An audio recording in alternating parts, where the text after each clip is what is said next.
Nos, elérkeztünk az 5.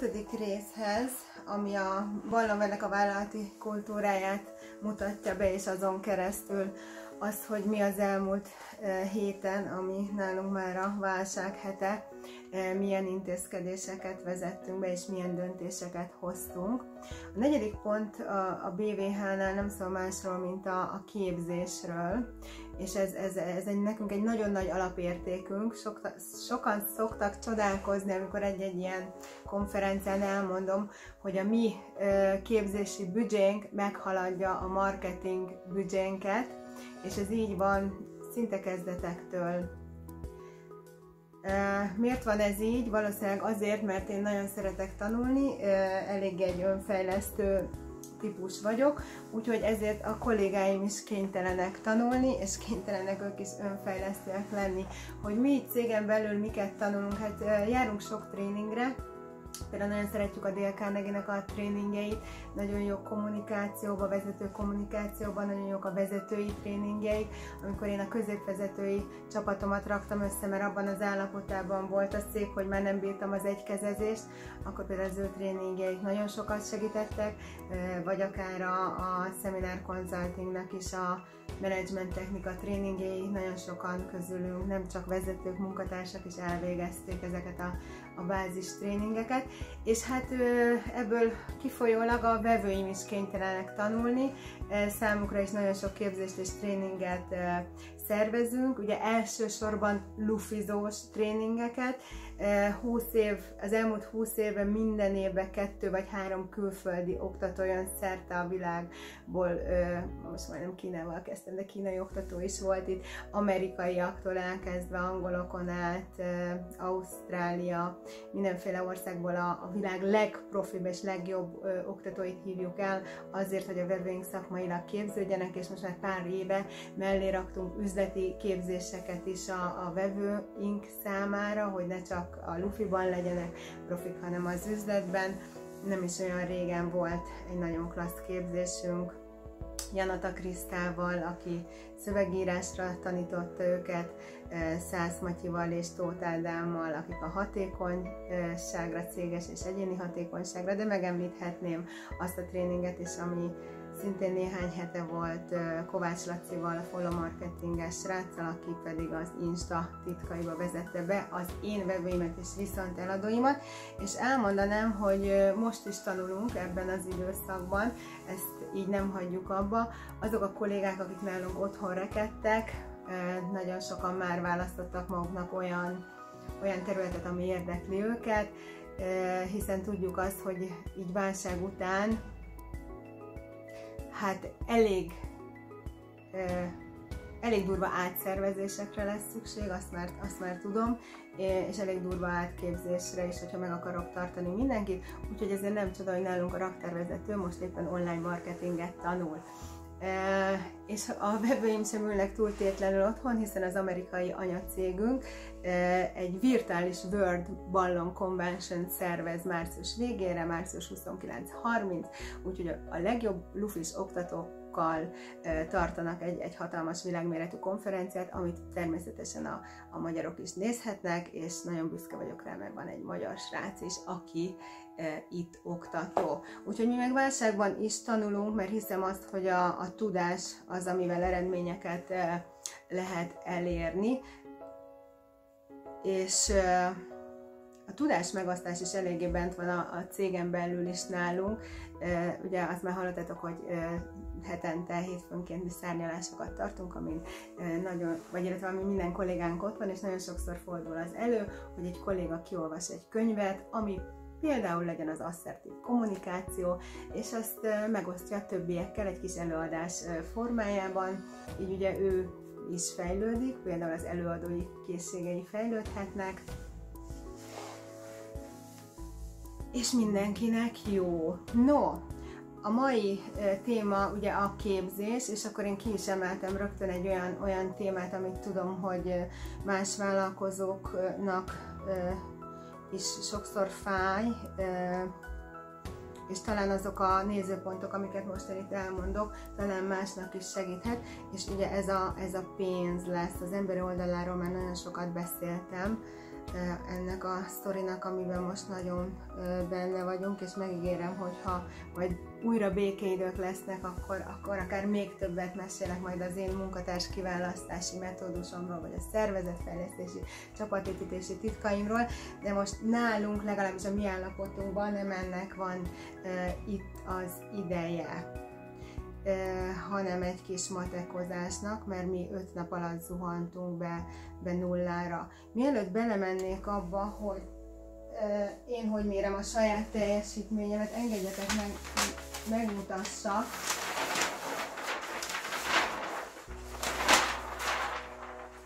egy másik dolgot számotokra.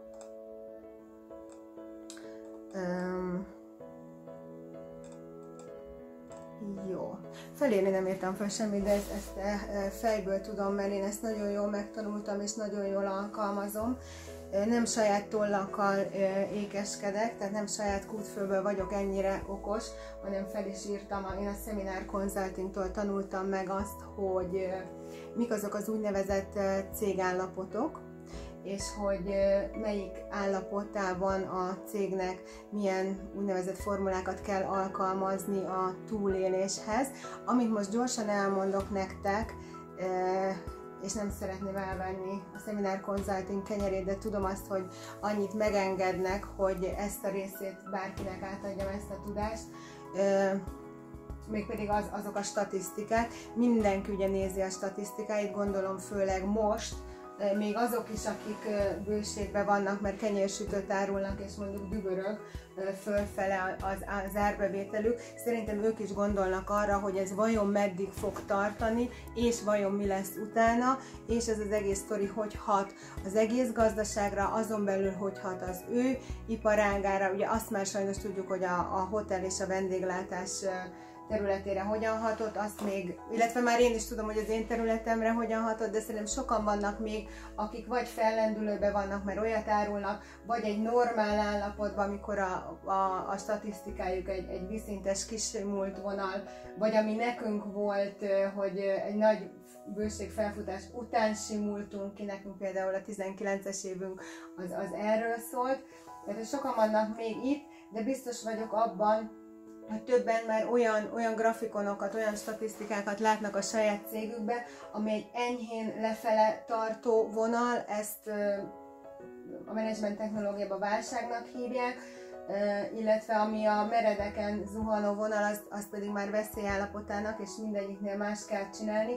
Hát gyakorlatilag mi már valahol itt tartunk a nemlét állapotába. Mi nagyon érdekes volt egyébként megfigyelni, hogy gyakorlatilag egy hét leforgása alatt mi ugye ebből a bőségből kialakult normál állapotban voltunk márciusban, tényleg kurva jó volt, első 10 napra még a pénzügyi vezető mondta, hogy 20%-ot növekedtünk, tehát március első 10 napja, pedig akkor már kezdett begyűrözni nagyon sok helyre ez az egész sztori, és utána gyakorlatilag mi 5 nap alatt bezuhantunk, és végigmentünk minden állapoton, és így néztük a grafikonjainkat, hogy először csak egy picit lejt, aztán rohadtul lejt, aztán konkrétan padlót fogtunk.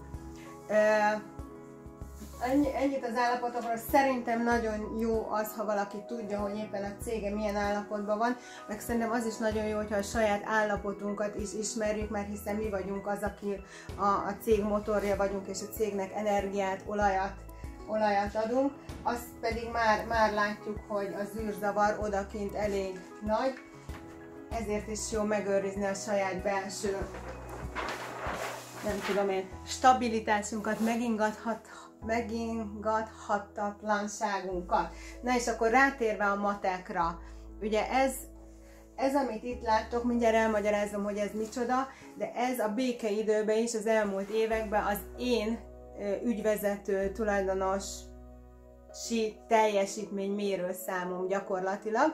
Meg fogom osztani ezt a grafikont, ami évekre visszamenőleg mutatja az én gyakorlatilag teljesítményemet, és ez nem más, mint ez a 4 számból adódó összeg, amit mi hetente néztünk, tehát nekem Klári minden héten, pénteken ezeket a számokat berakta egy kis rövid Excelbe, annak lett egy eredménye, egy szám, azt a számot minden héten beraktuk egy grafikonba, és a grafikon annak megfelelően mocorgott, és ami egy jó hír, hogy a trend vonala az egy gyönyörű, szépen felfele emelkedő vonal volt. No, mi is ez a, hát sokan hívják egyébként ennek Kaspersky grafikonnak, de én egy kicsit átalakítottam, én minden tudást, amit megszerzek, mindent átalakítok, és rászabom saját magamra. Most ebben az esetben is ezt tettem, úgy, ahogy nekem jó. És hogy volt jó, vagy hogy jó ez nekem. Azért írtam a diagnózist a tetejére, mert ez egy nagyon jó kis ilyen gyors állapot felmérés lehet esetleg neked is, hogy te hogy állsz most, és elkezdheted nézni azt, hát akár napról napra is, mert most ugye a ciklusok egy kicsit le vannak szűkülve, hogy milyen irányba megy a cég. No, és ha megvan az A állapot, tehát hogy hol vagyunk most, akkor ki tudjuk találni azt, hogy jutunk el a B-be, és akkor el tudunk kezdeni tervezni, mert tudjuk, hogy honnan indulunk.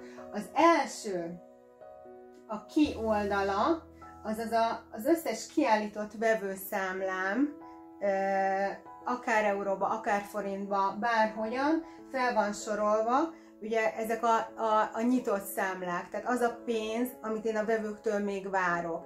Ennek van egy összesen összege, és van egy, hát sajnos, bár nagyon figyelünk rá, hogy ne legyen olyan, hogy lejárt összege, de persze néha van olyan is, hogy nem fizet időbe, és akkor a számla lejár, és akkor ugye fizetési felszólításokat küldünk neki. Lényeg a lényeg, hogy az első, amit látok, nézek, az mennyi a kintlévősége a cégemnek, és mennyi a vevő tartozás. Ide azért írtam egy plusz jelet, mert ez a lé, ez valamikor be fog folyni. Hát most ebben az időben, ebben a válságos időben is vannak egyébként olyan vevők, és ez valami fantasztikus, hogy mennyire jól esett. Utal, fölhív, hogy van-e tartozása, megbeszéljük, hogy mikor utal, mennyit utal, tehát annyira jó, hogy mi például minden vevőnkkel kommunikációban vagyunk, és látjuk, hogy a kiállított számláinknak mi lesz a sorsa. Ugye elértük azt a pontot, full origo, 0, de legalább tudjuk, honnan kell elrugaszkodni, hogy ez nagyon nem mocorog, nem fog mocorogni az elkövetkezendő hetekben ez a szám, mivel nem szállítunk és számlákat se állítunk ki, úgyhogy van egy rövid listánk, amit Gáborral nézegetünk. Mi a második szám, amit én nézek a saját, illetve a főszámom, az én ügyvezetői főszámomnál nézek, ez pedig az érkeztetett számlák, ez jöhet be ugye áruszámla, jöhet be beszállítótól, jöhet be bármilyen alvállalkozói számla. Ez az, ami nekünk kell kifizetni. Itt ugyanúgy, mint a vevőszámláknál összesítjük, és nézzük azt, hogy éppen mennyi van lejárva. Ugyanezt csináljuk itt is. Ez a számlánk se túl hosszú, mert én egy hete árustoppot rendeltem el, tehát semmilyen áru nem jön be, az utolsó szálakat teljesen elvartuk, a pár raklapáról, ami beérkezett, azt átvettük, és gyakorlatilag nálunk teljesen leállt a beszállítás, mert ugye mi abban az állapotban vagyunk, hogy lassan nem létezünk, legalábbis forgalom szintjén, áruforgalom szintjén. A második, a beszámlák, ugye a szállítók felé való tartozásunk. Én ide ezt becsillagoztam, beraktam az adót is, mert ami adó tartozásunk van, ugye az is mínusz előjellel kerül be ebbe az egészbe. Én gyorsan kértem a februári áfámra részletfizetést, ugye 20-a volt pénteken talán, és úgy gondoltam, hogy hát ezt most nem szeretném kifizetni pont azért, hogy még több tartalékunk legyen arra az időszakra, amit át kell vészelnünk. Bízom benne, hogy a nap most megértő lesz mindenkivel. Mi sajnos nem esünk bele abba a iparági körbe, ahol már ugye hoztak döntést arról, hogy nem kell a járulékoknak egy részét nem kell fizetni, úgyhogy én a részletfizetéshez, illetve az átütemezéshez, halasztott fizetési kérelemhez ehhez nyúltam, mi még a TAO-t is odaraktuk az áfa mellé, mert ugye a TAO fizetésnek is most lett volna a határideje. A harmadik, amiből az én főszámom összeáll, az a bank, azaz, hogy a bank és a házi pénztár, ugye ez minden cégnél a pénzeszközök, mennyi pénz van a bankban, hát nekünk van egy rakat bankszámlánk, ugye ez szépen Cibet, MKB-t, KNH-t, Ausztriába, Raiffeisen, Szlovákiába, Tátra Bank, és vannak pénzek a PayPal-os számlánkon is, vannak pénzek a Barianos számlánkon is. Ezt ugye minden héten, hétről hétre Klári összesíti nekem, és ez is egy pluszos összeg, ugye a pénzeszköz, ami a cégnek van, és van a házi pénztárak, nekünk vannak alpénztáraink, ugye a boltba, a Cash & Carry-be, de van egy főpénztárunk is, és ennek is van egy összege, amit hozzáadunk, és gyakorlatilag ebből a 4-ből van nekem egy számom, és ezt a számot én tehát Klári hétről hétre berakja egy grafikonba, és ez a grafikon, ez mutat valamilyen képet. Meg fogom osztani egyébként mondjuk egy ilyen képet, a fotóját, hogy lássátok, ti is nagyon könnyen össze tudjátok rakni. Én mindig behúzatom a trendvonalat, mert engem az érdekel. A trend mutatja, hogy fölfelé mész, vagy lefele mész, milyen, ez is egy állapotot tükröz. Hát ennyi, ezt nézem én, és az én teljesítményem az, hogy ez a mutató, ez folyamatosan fölfele menjen. Most egy kicsit más célokat fogok szerintem magamnak is kijelölni, meg a csapatnak is ebben a helyzetben, de azt tuti, hogy ez egy nagyon-nagyon jó kiindulási alap ahhoz, hogy jobban lássunk és jobban tudjunk tervezni. Egy utolsó dolog, amit még el szeretnék nektek mondani, mert hát ha valamit lehet belőle meríteni, az pedig az, hogy ezen a héten összeszedtem, hogy mik történtek nálunk, milyen intézkedéseket hoztunk meg. Ugye nekünk egy hét alatt lezajlott az, hogy padlóra vágódott a sztori. Azt már tudjátok, hogy a kollégák azok fizetett szabadságon ülnek otthon, és egy ügyeleti csapat dolgozik, aki még így a maradék teendőket ellátta múlt héten. Az áruküldéstől az ügyfélszolgálaton át ugye a pénzügyi és stratégiai tervezést csináltunk, beszállítókat értesítettük ki, és aktívan tartjuk a VIP nagykervevő csoportunkat is.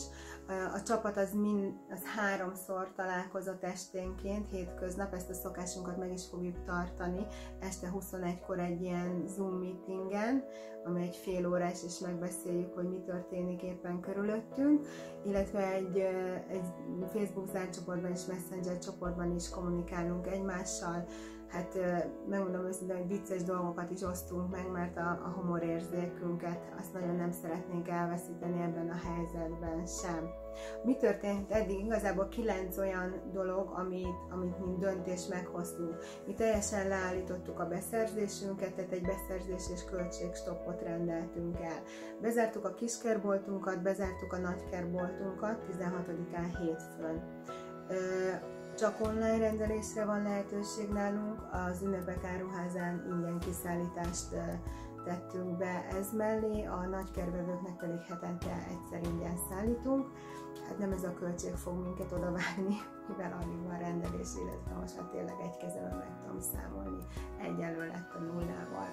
A negyedik, a munkatársaink biztonságban vannak és folyamatos kapcsolatban vannak egymással, ez nagyon fontos számunkra, mint ahogy az üzleti környezetünk is a beszállítókkal és a vevőkkel felvettük a kapcsolatot, e-mail, telefonok formájába, tudunk egymásról. Elindultak egyébként, hogy itt is némi nemű marketing azért legyen, egy-két Facebook és AdWords hirdetés, ez nem szól másról, mint az otthoni lufi figura hajtogatásról, hogyan kell lufi kutyát, stb. Tekerni, hát ha ehhez az otthon rekedteknek lesz kedve. Ennél több marketing aktivitást én nem fejtek ki, mert azt gondolom, nem ennek van most az ideje, és mindent időben szeretnénk megtenni. Nálunk van a cégnél egy olyan mondás, hogy ha majd ahhoz a hídhoz is odaérünk, majd akkor azon a hídon is átmegyünk, úgyhogy ehhez is fogjuk magunkat tartani. A 7., hogy elvartuk az összes pénzügyi szálunkat, ugye itt pont erről beszéltem, minden márciusi számlát kifizettünk, most már csak áprilisiak vannak nyitva, sok vevőnk nekünk is utalt, ezek is úgy nagyjából rendben vannak. Mi elutaltuk a munkabéreket is munkabérelőlegként, nem vártuk meg vele az április 1-ét, 20-án elmentek a bérek, mi úgy gondoltuk, hogy jobb, ha az a pénz már a dolgozóknál van. Márciusra egyébként 100% bért utaltunk. Átvettük az összes árut, még egy raklap fog bejönni egyébként hétfőn Hollandiából, hogyha ez megérkezik. 20-án leadtuk a 2019-es mérlegünket, mi egyébként is március 20-án szoktuk minden évvel adni, nem szoktuk megvárni vele a május, nem tudom én, 20-át, és nagyon boldog vagyok, hogy a könyvelő és a könyvvizsgáló is partner volt ebben idén is olyan körülmények között, amilyen körülmények most vannak, és ahogy nemrég mondtam itt az adóknál, én az áfára és a TAO-ra részletfizetést kértem, hogy ne most kelljen 14 misit még oda betolni, mert lehet, hogy máshol lesz szükség. Tehát én azt gondolom, hogy a cégnél mindent befagyasztottunk és elrendeztünk, legalábbis adminisztratíve, úgyhogy a mi csapatunkra most 2 hét önként vállalt karantén és otthonlét fog várni. Még amit ígértem nektek, hogy erről a zéró tervről, mert hogy elkezdtük megtervezni a jövőt, egy pár szót mondok. Az én zéró tervem az egy nagyon pessimista verzió, és így szól. Szinte lenullázott változó költségek, és átütemezett, elhalasztott fix költségek mellett még 2 hónapnyi, május-június ez a 2 hónap, zéró, azaz 0 árbevétellel számolunk, és egy nagyon lassan magához térő piacot predesztinálunk, ezért az év hátralevő 7 hónapját június 1-től úgy terveztem én meg a saját cégembe, hogy egy 5%-os kezdő hónaptól, tehát a normál árbevételünk 5%-áról indulunk és kezdünk magunkhoz térni, 50%-ig húzom föl, tehát én nem nagyon hiszem, hogy ebben az országban csoda fog történni, ezért azt gondoltam, hogy ha december hónapot egy fele akkora forgalommal zárjuk, mint mondjuk tavaly, az már az Alleluja. Ehhez mérten ugye minimális, nagyon minimális árurendeléseket tettünk hozzá, viszont célul tűztük ki a teljes munkatársi létszám megtartását, ugye azokon a dolgozók által bevállalt alacsonyabb költségszinten, amit velük megbeszéltünk. Hát nekünk a ballagás lenne a legnagyobb szezonunk, az ugye április vége és június. Én úgy terveztem be, hogy az totál bukó, tehát semmi árbevételt nem terveztem rá, nem hiszem, hogy lesznek ballagások. Viszont jövőre van áru, és ki is van fizetve, úgyhogy ennek nagyon örülünk. A rossz hír egyébként az lett, hogy így ebben a zéró tervvel körülbelül mínusz 70 millió eredményt számoltunk ki, és ugye mivel tartalékunk csak 30 van, ezért mínusz 40 minimum fog ránk várni, viszont azt gondolom, ha valakinek egy bank ad hitelt, az majd akkor mi leszünk, fedezetünk is van rá, hál' Istennek.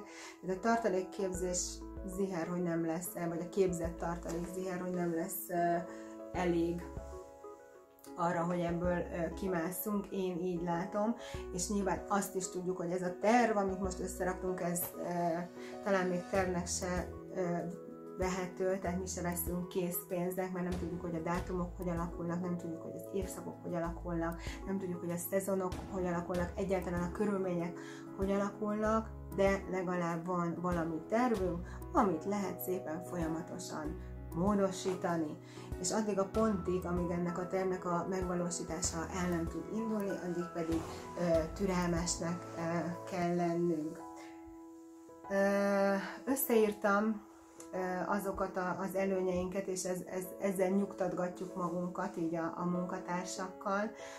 Szintén 8 pont lett. Elmondom nektek, és ezt ha ti is egy ilyen szempontból át tudjátok gondolni azt, hogy a ti cégetek milyen állapotban van, és meg tudjátok keresni azokat a pontokat, amikből így el lehet indulni, és amiből lehet tervezni. Ugye nekünk az előnyünk, hogy vannak tartalékaink, azt kiszámoltuk, hogy 3 plusz hónapot kibírunk mindenképpen, és nagyon bízunk abban, hogy a helyzet nem lesz annyira mély és gyorsabban rendeződik, mint azt gondoljuk, és elképzelhető, hogy ez esetben a dolgozói felajánlásokra, tehát hogy a bérüket csökkentettem, sem lesz szükség. Azt még rohadtul nem tudom, hogy ebben a magához térő időszakban kinek mivel fogom kitölteni a munkaidejét, de erőteljesen gondolkodunk rajta. Az biztos, hogy mindenkinek lesz lehetősége, hogy valamilyen területen tegyen a cégért és a cég újjáépítéséért. Ami nekünk előnyünk, hogy nincsenek hiteleink, és van ez a harmadik, egy elég nagy készletünk, és ami jó, hogy ennek a készletnek az összetétele elég optimális, fel vagyok arra készülve, ha szükséges, akkor választékot fogunk szűkíteni, és hozzá fogunk nyúlni. Lényeg az, hogy azonnal tudunk szállítani, hogyha elindul az ország. A negyedik, ami előnyünk, és aminek szintén nagyon örülök, hogy egy nagyon összetartó, képzett csapatom van, aki így a karantén alatt is fejleszti a tudását, és a belső kontrollra törekszik, és aki fel van készülve arra, hogy a jövőt csak átszervezéssel lehet megoldani. Az ötödik az a jó dolog, hogy nekünk nincs túl sok kintlévőségünk, sem pedig vevő tartozásunk, és ez utóbbit viszonylag gyorsan tudjuk majd, illetve szállítói tartozásunk, és ez utóbbit viszonylag gyorsan tudjuk majd rendezni, és eléggé jó kapcsolatban vagyunk a beszállítóinkkal, több közülünk stratégiai partnerünk, tehát nagyon nyitottak arra, hogy segítsenek nekünk.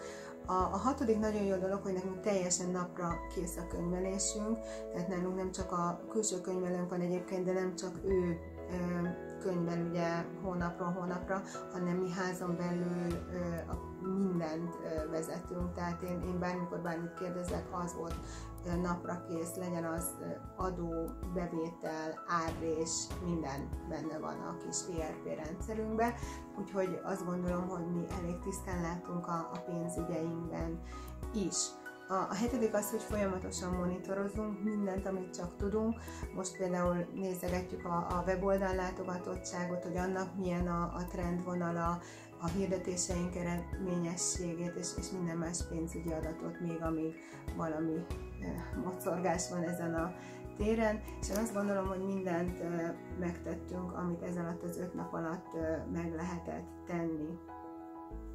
Egy utolsó dolgot még ide ráfűzök, az pedig az, hogy mi, mint csapat odafigyelünk a mentális állapotunkra is, és elég tudatosak vagyunk, és hogy ne unatkozzon a csapat otthon, én házi feladatokat adok nekik. Az első ilyen beadandó anyaguk, az már egy csomóan elküldték, amúgy hétfő a határidő, hogy mi a jó benne, címmel egy 10 vagy 10-nél több pontos listát készítenek. Tehát lássák meg, hogy a kialakult helyzetben ez akár egyéni szinten, akár céges szinten, mi az a jó, találják meg, keressék meg, és írják össze nekem ezeket a dolgokat, és ezt e-mailen átküldik nekem, és természetesen jövő héten is folytatom a csapattal a Zoom call-okat, úgyhogy mi együtt maradunk, és együtt várjuk azt, hogy mi fog történni az elmúlt hetekben. A 4 videóval elkészültem, csinálom az 5-et, és abba is hozok bele olyan dolgokat, amiket mi most csinálunk, és ahogy most élünk, hát belőle ti is tanulni. Sziasztok!